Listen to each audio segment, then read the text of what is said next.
فجر کی قسم اور 10 راتوں کی اور جفت اور طاق کی اور رات کی جب جانے لگے، اور بے شک یہ چیزیں عقل مندوں کے نزدیک قسم کھانے کے لائق ہیں کہ کافروں کو ضرور عذاب ہوگا۔ کیا تم نے نہیں دیکھا کہ تمہارے پروردگار نے عاد کے ساتھ کیا کیا، جو ارم کہلاتے تھے اتنے دراز قد کہ تمام ملک میں ایسے پیدا نہیں ہوئے تھے، اور سمود کے ساتھ کیا کیا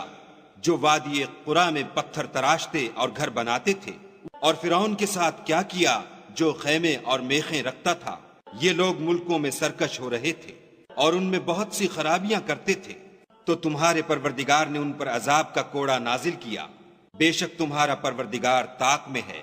مگر انسان عجیب مخلوق ہے کہ جب اس کا پروردگار اس کو آزماتا ہے کہ اسے عزت دیتا اور نعمت بخشتا ہے